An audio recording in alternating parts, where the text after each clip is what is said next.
Good afternoon, everybody. This is the third episode of the In Search of Sovereignty podcast. Today's guest is Samantha Charles, self-described breathwork fascinator.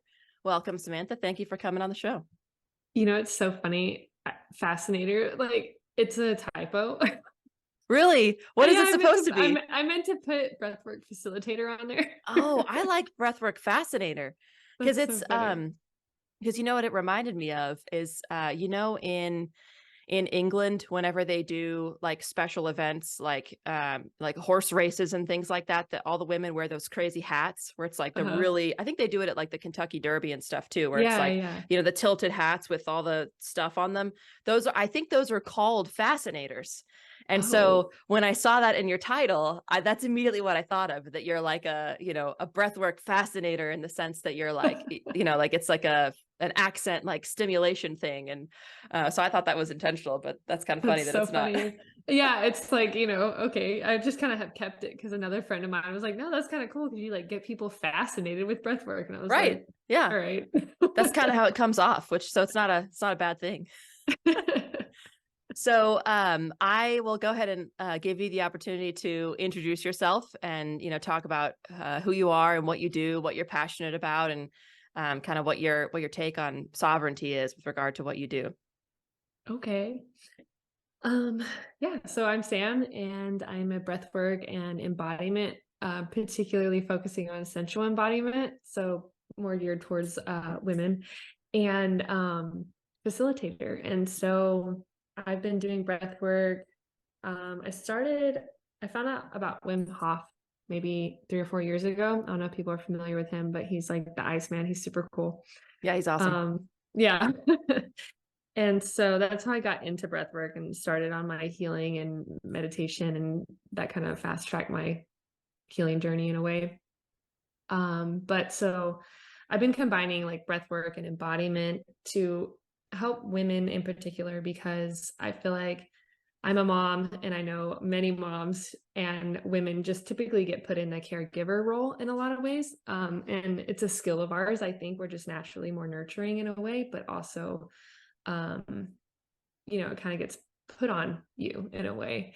And so helping women see that their lives are valuable as well, and that they get to pour into their cup.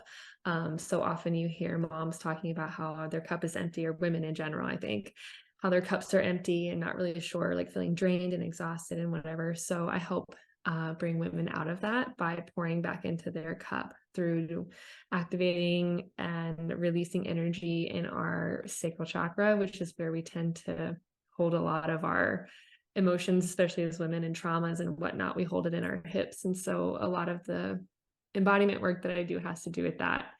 And breath work is just a really amazing tool. I view it as the bridge between conscious and unconscious within our minds, and the two nervous systems that we have that, keep us stuck in a lot of reactionary loops and doing things that we don't want to do, but we're stuck in a loop of doing them, and just also anxiety and depression and a lot of those other things that people struggle with so much, that has to do with nervous system regulation.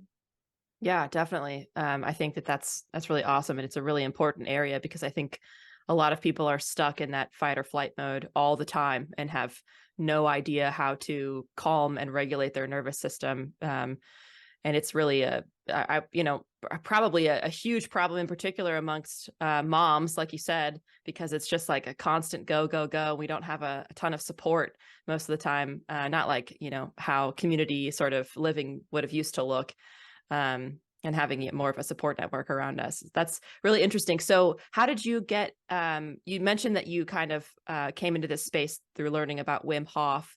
Where did your journey take you from there? Well, so I would say that it started with Joe Dispenza, if you're familiar with him. Yes. Yeah. I found his stuff around 2020. And then just kind of nose dived into all his interviews. I'm sure I've seen every interview and listened to every podcast that he's on. Nice. And then I was on the Facebook group that he has, and people were talking a lot about Wim Hof and doing breath work prior to some of his meditations, and how that just amplified the experience. And so I got interested in that. And coincidentally, found a Wim Hof instructor who was hosting classes on Wednesdays locally to me. So I was able to go and do that. And I did one of her workshops, and it was really fascinating to me to learn about, I have a history I was a veterinary technician, so I took a lot of anatomy and physiology courses, and have always been fascinated with the human body and mind, body, soul, like the whole connection stuff. But I found it fascinating, the idea of adding ice and then breath work, and just, it's all really mind blowing, Yeah, it definitely is. I've listened to a couple, I kind of went down a similar rabbit hole, where I listened to a couple of the Andrew Huberman, like Huberman Lab Yeah. podcast episodes about breath and about the dopamine circuits and about ice baths and things like that. And it's really fascinating to hear him talk about from a scientific perspective, and Right. it's like you can feel that when you're doing breathwork exercises. You can totally tell that like what's happening, but it's hard to put it into words. And so it's cool to hear from the scientific perspective, like what's actually going on at the physical level within the sort of like chemical circuits of the brain and things like that. And how you really can, that the breath is one of the only systems that you can actually use to take control of your mental state and your body and what's going on, and to actually sort of like redirect what's happening in your nervous system. And it's cool because we don't really have many other systems in our bodies that we can take like direct manual control over like that. Oh yeah, absolutely. And that's one of the things that I teach in my like workshops and classes is um you have your two like nervous systems. So you have your autonomic nervous system and your somatic nervous system. And the somatic nervous system is the one that's like you can control it, right? So like you can consciously like, oh, I'm going to lift my arm up, or I'm going to walk here, and you can move your skeletal system. And that's almost the only system in our body that we have control over in that way. And then the autonomic nervous system is basically everything else, right? Like your digestive system, your cardiovascular, your endocrine, like all of those different body systems that function like so amazingly without our input or even thought. And like what I love it, it's so Yeah. amazing. Yeah. And breath is in your respiratory system is like you said, one that you can fluctuate between. Like it happens automatically. Thankfully, we don't have to think about our breath all the time to survive. Thank goodness. But you can, and that's why I say that it's the bridge between the different nervous systems, and also between the conscious and the unconscious, because the unconscious is in that nervous system that's automatic and that we don't really think about or have too much access to. Right. And then consciously, you're, like I was saying, you can move your muscles and stuff like that. And so breath is the bridge between both of those things, both nervous system wise and conscious and unconscious. And I think that that's really cool whenever you start talking about healing. Yeah. Healing mentally, in particularly, mentally and emotionally. And so I talk a lot about how our body is designed to heal, and you can see that whenever you physically, you can see it whenever you like scrape your arm or your knee or whatever, or there's some kind of wound, and so your body heals. And you also can see that with the immune system. Whenever you're sick, it just heals and you don't even have to think about it. But I think that there's this book that I've been reading called Waking the Tiger by Peter Levine, and it's really fascinating about trauma. And he studies animals and mammals and reptiles and how they handle trauma versus how we handle trauma. And it all has to do with the human brain, the prefrontal cortex that we're, gifted, blessed, and cursed with in a way. Right. That keeps us stuck in these loops and allows us to maintain a fight or flight response long after the threat is gone. And I kind of forgot where I was going with all of that, but One of my favorite books is The Happiness Hypothesis by Jonathan Haidt. It is an examination of, well, so the title is The Happiness Hypothesis, and the subtitle is Finding Modern Truth in Ancient Wisdom. And the whole Mm, purpose of it is kind of going and examining across cultures, across the world throughout time, kind of what have been, the central values around things like morality, and also just sort of like social values, and how different cultures all express those values sort of differently, but we all sort of have similar core values when it comes down to it. But one of the things that he talks about in particular is because he's a psychologist. So from the perspective of like what's happening in the actual body and the brain when we are encountering certain scenarios, and how does that tie in with some of these ancient, adages about wisdom, and you know, about how to sort of like the philosophy around how to live your life in like a good way, right?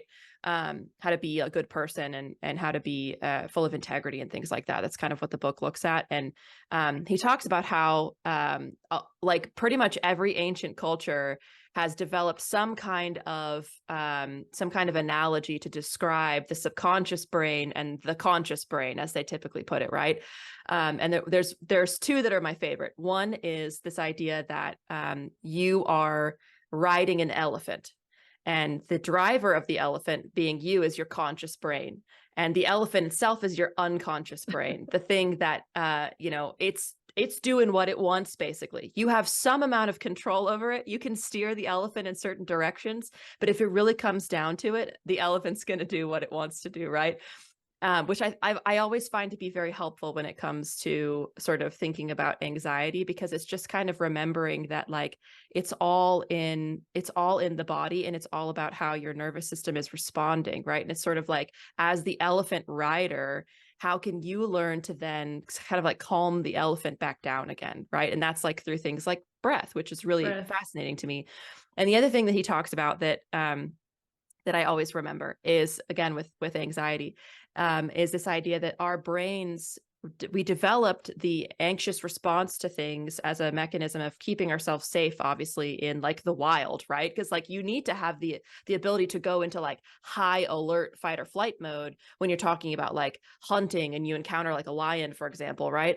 But then typically the lion goes away, you go back to your village or whatever in this analogy, and so there's like the threat that materialized is gone, and your body can go back into the rest and digest mode, because you had like a literal physical visible threat that is now gone, right? And so in the modern age, it's like we still have that mechanism of like hunting and encountering lions, only you can't ever get the lion to go away, because there was never a physical lion to begin with to cause you to go into that fight or flight mode, right? So it's like it's all about how can you convince yourself that the threat has gone away, and to relax back again, and how this is such a our bodies are so good at doing that process completely automatically, that a lot of people, like we talked about before, like don't realize that your body's going into that state automatically as a result of the modern stressors that they're all exposed to all the time, and like totally incapable of disengaging, which is, I think what a lot of people probably need help with, and need tools in order to learn how to do that, Yeah, for sure. I think, you're talking about modern day and ancient wisdoms, and that's what's really interesting about, I feel like, living in this world right now, is with all the technology and all the different ways that we're living, we're very separated from nature in a lot of ways. And so because of that, that's one thing that the book talks about, that I mentioned, the Waking the Tiger, how and that's a part of the embodiment work that I do as well. And during breath work, people will, whenever you get to a state where you're no longer using your thinking mind as much, you're more in the subconscious, people will shake and cry and just have sweat. I mean, to have a bunch of different releases that normally we're like kind of putting a, control on, because you look a little weird if you're walking around like shaking, right? Like it's not normal. Sure.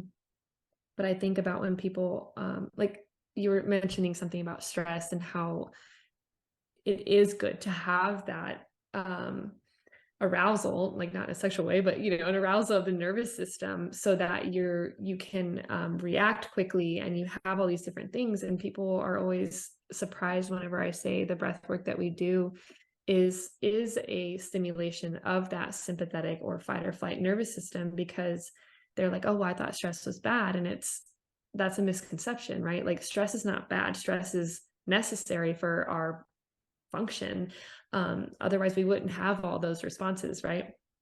But what's bad is when we stay there, and we're able to stay there because of our human mind that allows us to do that.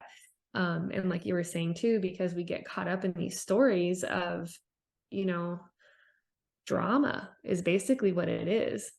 You know, the drama of being late, or the drama of being whatever, you know, you're stuck in a traffic, and you're getting all anxious because you're going to be late, or because so and so is going to be mad at you, you're going to get in trouble, whatever the story is, and it goes on and on and on. Your body physically does not know the difference between being chased by a tiger and that thing that you've manufactured. Right. It's not actually a physical threat, and doesn't require you to have that sort of nervous system arousal.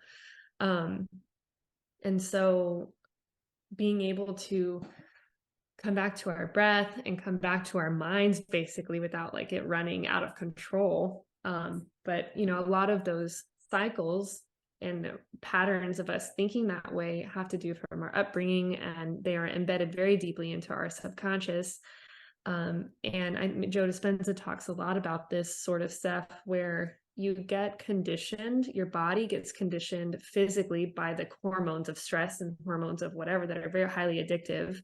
But even the hormones, you know, like depression, like the one, like whenever your hormones are out of balance, your body can get addicted to that based off of how you've been conditioning it with your environment, both in your external and internal, what you're putting in it with your mind. But so you can get addicted to that. And also it's what feels like home.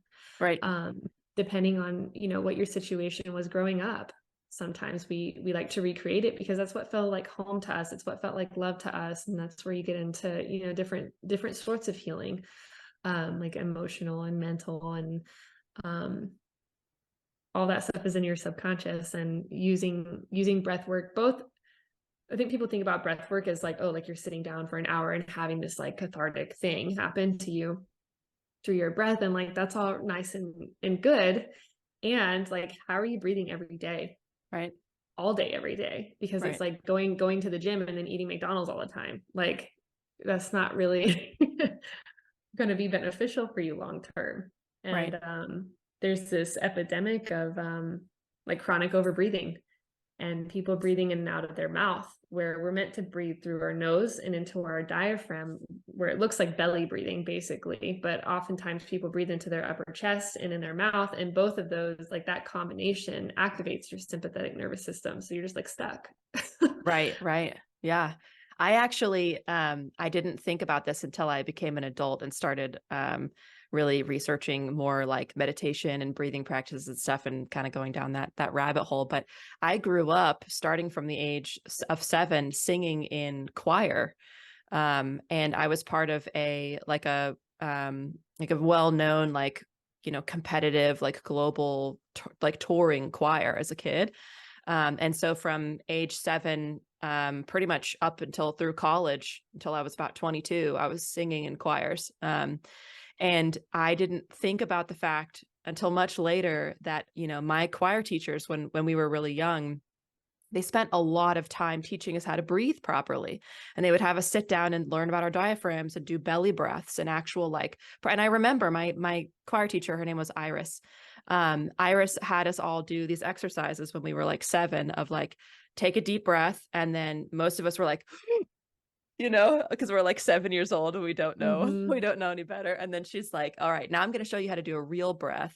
And then she, you know, showed us how to breathe with our bellies, diaphragmatic breathing, because that's the only way that you can really, that's the best way to support singing, because it's the best way to support like breath, right? Because that's really what it comes with singing is all about, is the regulation of breath, and how well you're allowing that breath to escape from your body in order to create certain sounds, right? And so I realized that kind of like, I got a little bit of a training on proper breathing from a very young age, and was like, we actually did like meditations, and she had us do like Tai Chi and things like that. And it was like, I Nice. didn't realize how profound that would be until much later, because I really think that like a lot of experiences that could have been potentially traumatic to me in my childhood I don't think had as bad of an effect as they could have, because of this resource that I was utilizing properly. And it's just like how crazy and important that is, I feel like, to introduce at a young age, Yeah. and obviously it's really important for adults to kind of like relearn that stuff, because you can always the idea of neuroplasticity, you can always rewrite those pathways. Obviously, if you're an adult, it takes a lot more work and there's a lot more reconditioning involved. It's a little bit harder, but it is possible to rewrite those pathways. And so how great would it be to just like from basically birth to how to teach children to do that properly, so that they have a better stress response and emotional regulation as they become adults and things like that. It's, I'm really grateful for that. And I think that, it's really important to teach people so that we can pass that along.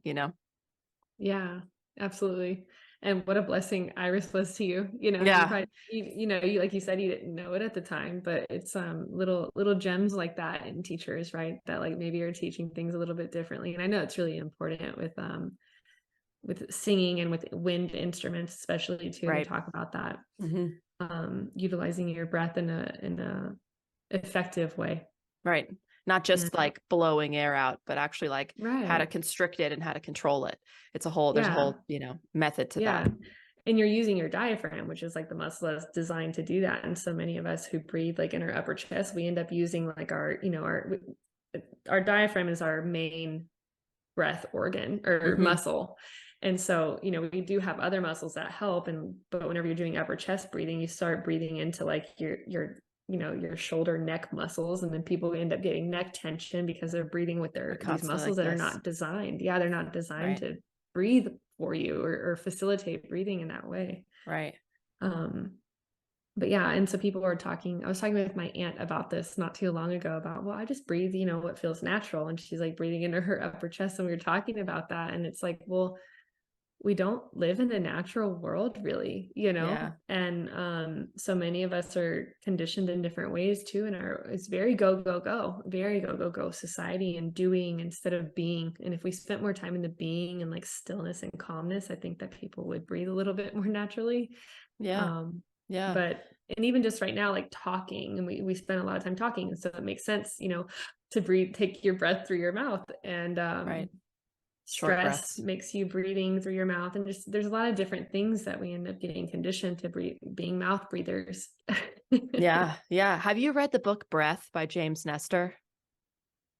uh, no. I'm trying to, I look, oh, I have this one that I read called Just Breathe, Oh, but I think that one's on my list. So it sounds familiar. man, that book is excellent. I highly recommend it. I'll put that in the notes for this episode, but Yeah. it was one of the first books that I read about like, breathing and kind of like the science of breathing. And his story is really amazing because he was like chronically ill and had all of these like upper respiratory infections all the time. It was just like had trouble breathing and always had, issues with just getting sick constantly, right? And he had been kind of seeking different methods of treatment, and nothing was really working because it was all medicinal, or not medicinal, but pharmacological, all through the pharma industry. And so he ended up kind of as like a Hail Mary. He saw this class on breathing and meditation, and he ended up signing up for it and going to it kind of as like a last gasp. No pun intended. And he showed up and he learned, he sat and they did like breathing exercises for like an hour. And he, one of the first things that he realized was that, very shortly into the class, when the woman was having them do just nose breathing, like close your mouth and just breathe through your nose, that he like couldn't do it. And it was, he was like having a hard time breathing, and he got really sweaty, and he had this whole like it was not hot. It was like in the winter time or something. And he was like, he had this physical response where he like couldn't breathe. And that sent him down this, like, he's like a researcher. And so that sent him down this whole research rabbit hole of like, what just happened and why can my body not do this thing that it's supposed to be able to do on its own, right? Right. So And so natural. right, it's supposed to be so natural, right? And like most people don't think about the mouth breathing versus nose breathing thing. And his whole book is basically, it is kind of narrows in on a couple of key things, one of which is breathe through your nose. The second one is, chew with your, like, use your jaw muscles and don't eat processed food, because that actually helps to keep your nasal passages open and large and clear.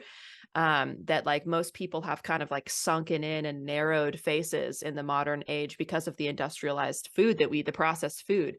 It is actually causing our mouths to narrow, which is why so many people have teeth problems too, in the Mm. modern age. And then that has an effect on our resonant chambers and our breath passageways, so that we can't actually breathe as well, which encourages mouth breathing, which leads to a whole host of issues because you're not supposed to be breathing through your mouth all the time. And so it's like, he actually goes into like the anthropology of it as well, where he goes to the catacombs in France and looks at people's skulls from the 1600s and stuff to see that people had like wider faces back then than they do now, and how food has an impact on that. And anyway, he ends up basically like completely retraining himself on how to breathe, tapes his mouth closed at night. He like does the breathing exercises through his nose and everything. And he was actually able to regrow, I think it was 8 millimeters of bone in his face as Oh, his nasal wow. passages like reopened and kind of like reacclimated. His like nose widened. He like, it was crazy, the physiological changes that he had, all from just doing the really focused nasal breathing, and chewing and all the stuff he talks about. It's a really, really fascinating book. I highly recommend Yeah. it. Yeah, that is really interesting. Yeah. Huh. Yeah, it's not something that a lot of people think about, I think. But it contributes to things like, aside from all of the like mental health and nervous system dysregulation, it also contributes to things like allergies and respiratory Oh, infections yeah. and things, because you're not supposed to be breathing through just your mouth all the time. And Yeah. if you think about it, your nose provides it's a built-in filtration system that is Hmm. designed to kind of like, it's designed to moisturize the air and regulate the temperature of the air as it comes in, so that your lungs are getting kind of like more of a regulated airflow. Whereas if you breathe through your mouth, it's much more, you're just breathing in whatever is in the air, so that's going Hmm. straight into your lungs. But yeah, anyway, that's an interesting kind of like divergence on the topic of breath into the more like physiological realm. But one thing that I wanted to ask you from before is a term that I've seen, or seen on your Instagram, and I've heard you use this idea of embodiment. Hmm. And I kind of wanted to get an idea of kind of defining for people who are listening really what embodiment means. Yeah. Um, so to me, and I know I'm sure people have all kinds of different definitions. To me, embodiment is just being in tune with your body. Very simple. I think a lot of us spend a lot of the time, most of the time, in our heads and in our mind. And so you kind of get taken out of your body in a way. We're not as in tune with our body as probably we used to be. And as people are who spend intentional time meditating or breath work or with themselves in silence, and not constantly being stimulated by the outside world or thinking about somewhere else or something else happening. And so often we're not where our feet are in our minds, if that makes sense. Mm-hmm. And so embodiment to me is a different form of meditation. So is breath work as well. And I know there's people who have a hard time meditating, and that was me a long time ago, like, oh, I couldn't sit still and be quiet. And breath work and embodiment allows kind of gives your mind a job in a way, to focus on your breath and to focus on your movement in a way. But basically getting in your body to the point where your body has the driver's seat. And that's really difficult, I think, for people to imagine. Sometimes like there's a huge control, what I would call, issue in this world, myself included, like wanting to control outcomes on things and Yeah.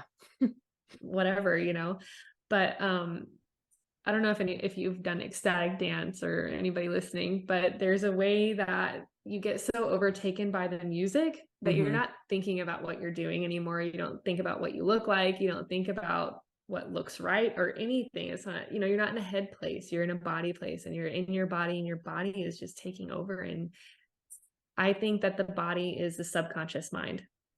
There's like Joe Dispenza talks about that as well. And just, there's a lot of evidence to me in my life. And I don't know if there's like scientific evidence for that, but the way that your body is so intelligent and so we think that we are wise because we have this brain that can think and know, understand and like really dive in and dissect things and understanding, but the body is wise beyond our belief and our understanding. The healing capacity and all these different things that our body knows. Your body knows the answer is always within. And so whenever you're doing breath work or embodiment or meditation or whatever it is, where you're getting out of that thinking mind so much, you're able to connect with that, with your intuition and with the like innate capability to heal. And so that, I mean, to me, that goes along with the sovereignty thing, where you have the ability to heal everything. I believe, and I've witnessed a lot of healing in my life personally and with people around me, just, doing things differently and making different choices, and particularly in regards to their health.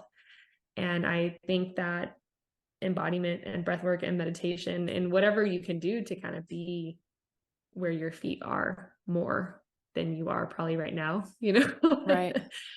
And so I think that answers the question. Yeah, for sure. I think one of the things that, I have a problem with that I'm sure other people can resonate with as well is kind of like understanding the difference between like true bodily intuition, like what your body knows to be true, like you said, versus like anxiety and what you think is true, which is really coming from your brain, kind of like Right. catching the subtle difference between that.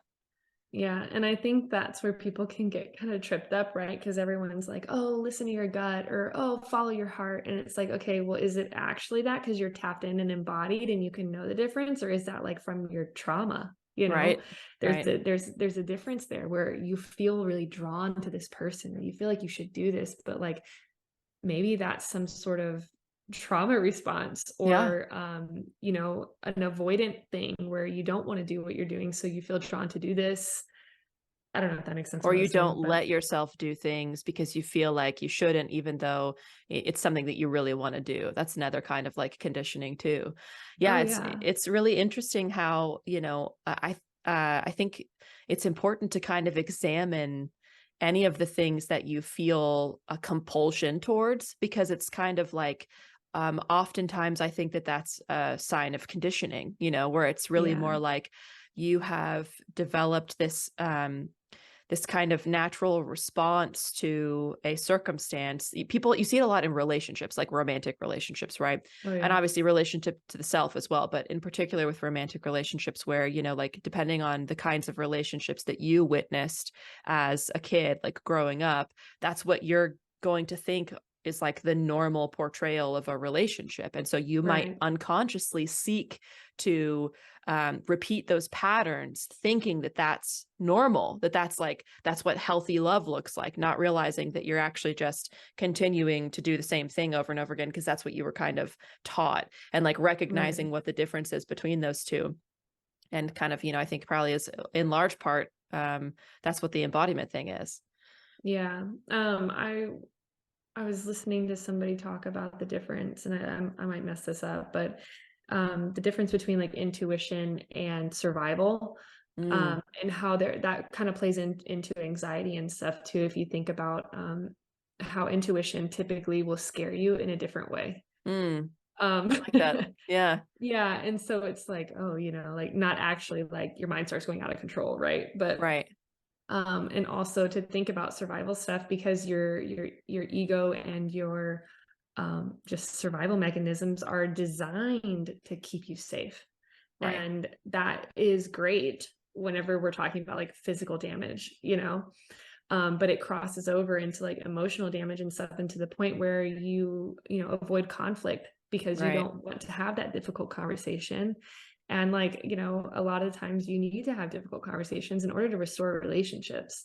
Right. And the same thing goes for boundaries. I know a lot, myself included, I'm learning a lot about boundaries these days. Yeah, And me I too. know that's a woman thing. Hmm.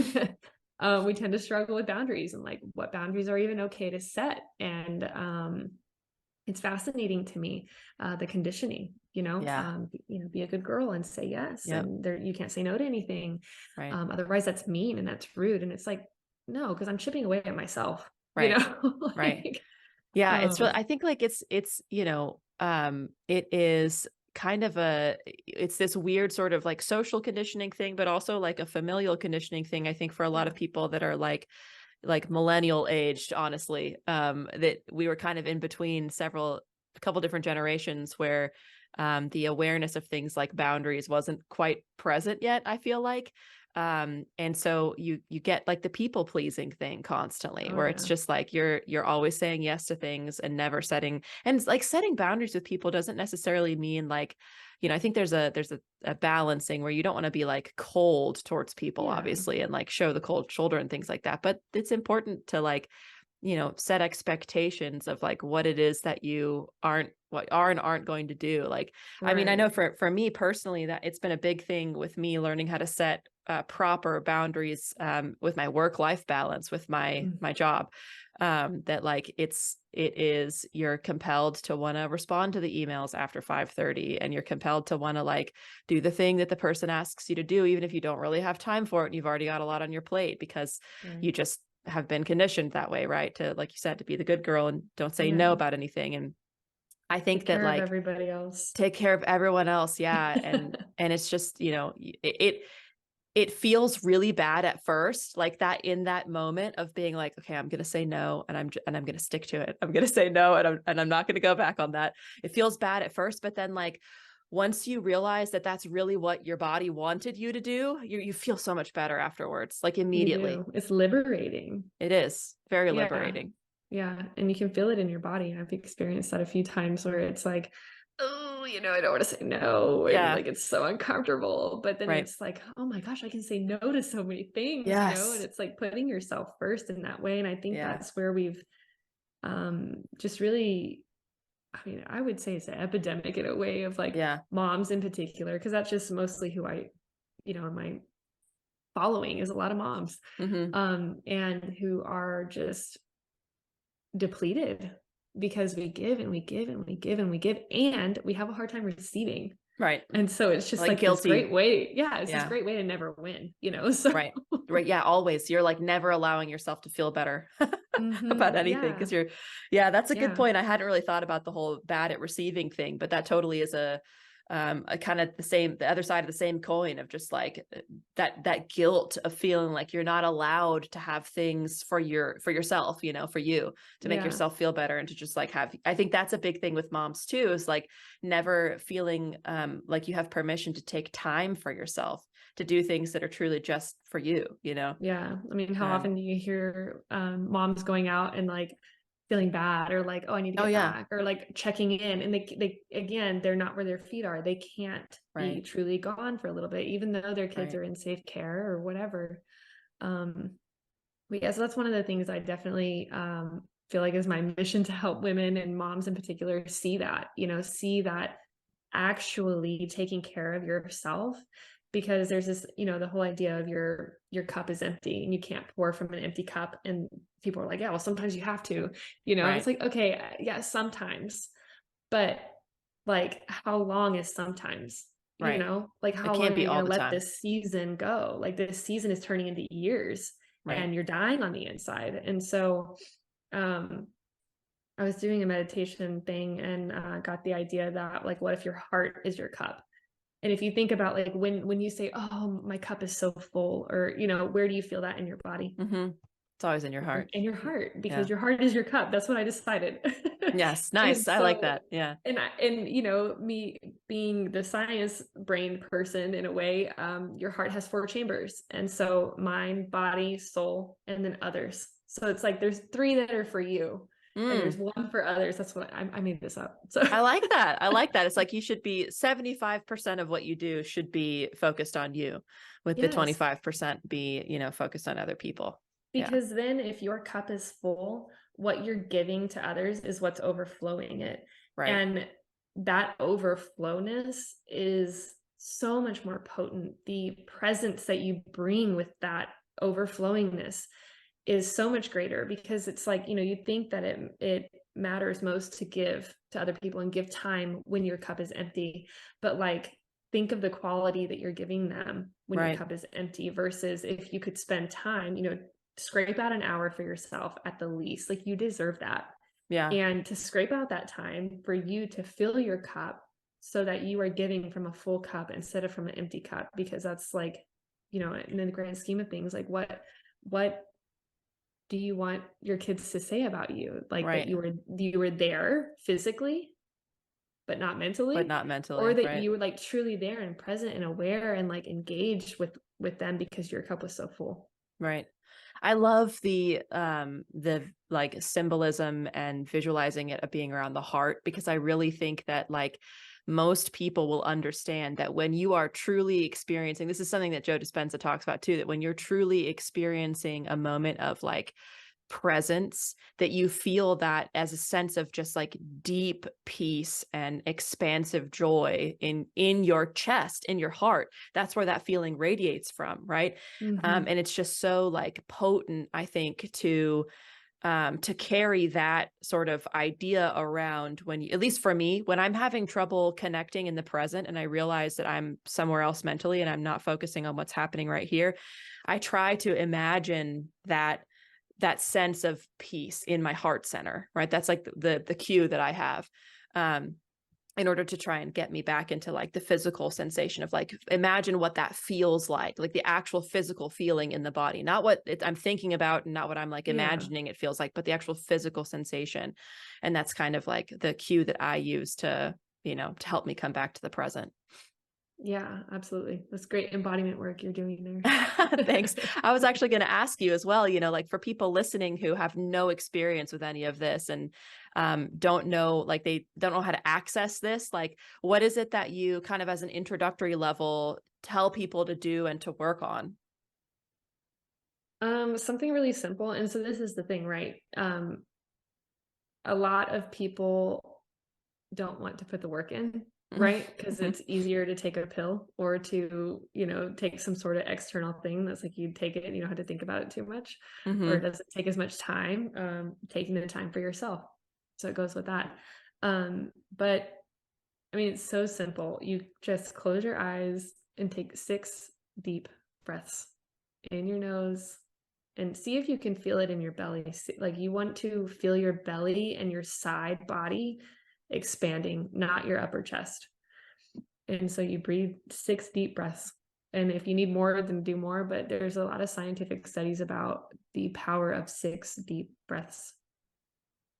Is that for a specific length of time? Do you give like a count into 5 or 6 or anything like that?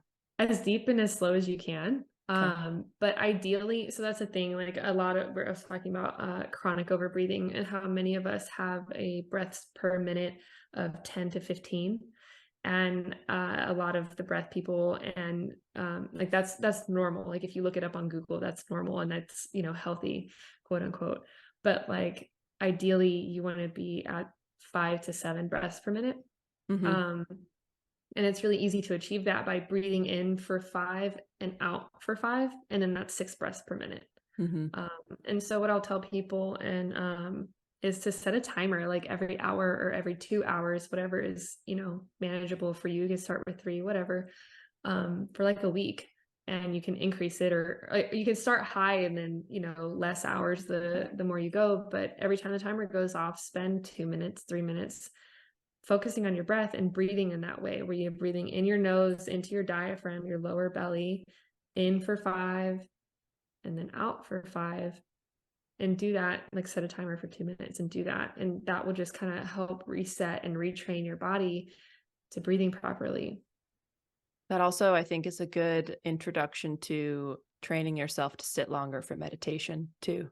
Oh, For people absolutely. who can't, I was that way as well. Like I could barely meditate for like 2 to 3 minutes at a time at the very beginning, Yeah. because you're not used to just sitting and like concentrated, just breathing. That's it. Yeah. Yeah. Focus on your breath. Yeah. That's really cool. I feel like, if people like, if everybody listening to this just took like 5 minutes after they're done listening to this episode and just did that breath exercise, that they would probably feel a lot better. So Yeah. yeah, the world would probably be a lot Be a better better place, right? If they if taught this everybody in did that. school. Yeah, no, yeah, exactly. That's a big one for me is sort of like, I really am passionate about the idea of like homeschooling, but also about, just learning and teaching your children at home, for these kinds of things that'll really, really improve their ability to handle stressors and things as they become adults. Yeah, absolutely. For sure. So, one kind of set of, last couple questions that I'd like to ask here, what are, aside from the breathing, for a couple minutes at a time and doing the in count of, five breaths or six breaths, to the count of five. What are some other things that you'd recommend that people could start doing, like on a daily basis to improve their lives, but really, to start thinking about things in terms of breath work and embodiment? Yeah, dance. Mm. You're supposed to, they say like ways to take care of yourself is like movement and don't put shit in your body, right? Like there's super Hmm. simple to take care of yourself, like move your body and don't put shit in. And so that looks like, movement doesn't necessarily mean exercise, like what you think of. Like move your body, like go on a walk or dance, like you can make it fun. Hmm. Um, so I find dance to be a fun way to exercise. I'm not a super like gym rat kind of person. But yeah, movement and dance, like having dance parties with your family, like it's so much fun. Yes, it is so much Um fun. and it allows you to be more free. I think that there's a way you put on music and people get all awkward and weird about it sometimes, or just self-judgment, or like, Yeah, oh, I want to look weird or whatever. It's like, you're in your own home, and maybe it doesn't have to matter. Maybe it's not that right. serious It's just for another, for it's five just minutes, right. It's just another block that you're placing on yourself, just another limiting factor that you Absolutely. can remove for yourself and feel a lot better. Oh yeah, for sure. The Yeah, power is within you to like, change those limiting beliefs, like, oh, I can't dance. Like, right. says who? Right. Says who? Yeah, Who said that there's a right way and a wrong way to dance? Like, right. sure, if you're going to try out for Broadway or try out for, ballet or something, that would matter. Right. But like in your home, it doesn't matter. Right. At the club, it doesn't matter. At the Yeah. bar, wherever you are, it doesn't matter. Right. Right. Yeah, it shouldn't um, matter. Yeah. no, yeah. So, I mean, movement in some way, walks in nature, taking your shoes off, Hmm. grounding, that's really important to me. I like walk around barefoot so much that I like accidentally went to the office without shoes today. That's nice. Luckily, I'm in a place where it's not like, crucial that I wear shoes, but Doesn't say no shirt, no shoes, no service on the no. door or anything like that. That's good. Yeah. Cool. So, the last question that I'd like to ask is, what are you working on right now, and what would you like to share with the audience for like events that you have coming up, or things that you might want to, give a plug for? Yeah. So the closest thing I have coming up is on the 24th, which is a Wednesday evening. I have a virtual breathwork, like it's a transformational breathwork journey. So it's a little bit longer. Um, I have not quite experienced breathwork journeys where there's so much what I call coaching. So like I'm talking quite a bit during. Um, and I've gotten a lot of really awesome feedback from it, that it really helps when you're in that subconscious state to kind of bring things up to the surface. Hmm. People have pinpointed and healed traumas, and been able to just like have a lot of awareness around things that they didn't know before. And so I facilitate virtual transformational breathwork journeys like that, virtual and in person, both once a month.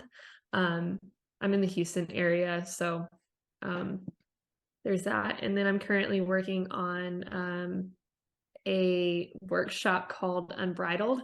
And so that's for women only. And it is embodiment and breathwork, and really geared around women with either sexual trauma and just kind of the trauma of being a woman in this society that Yeah. we grow up with, and the shutdown of a lot of our femininity. And so it's very kind of bringing back that wild woman, and bringing back our being in touch with our feminine essence. I Yeah. feel like in this patriarchal society, there's a way that that's been really diminished. And I'm really passionate about that. As I've witnessed the introduction of femininity into my life completely transform things over the last year. And so that's what that's more geared around. Is it will have embodiment and then breath work, and the guided journey with that has a lot to do with bringing up that, you know, kind of anger. There's a lot of anger, I think, that's Yeah. hidden with sadness and loss, truly. And so that's going to be starting in like Houston, and I have plans to do it in Austin in July. And I want it to end up being like this traveling workshop. So I'm super excited about that. That's cool. So you mentioned transformational breath work. What other types of breath work are there, / what other types do you do? There are a lot of types of breath work. I think it's really close to holotropic breath work. And Mm-hmm. so that is where you're breathing 2 breaths in and 1 out. So you breathe 1 into the belly, 1 into the chest, and then you just kind of let it fall. So it sounds like this.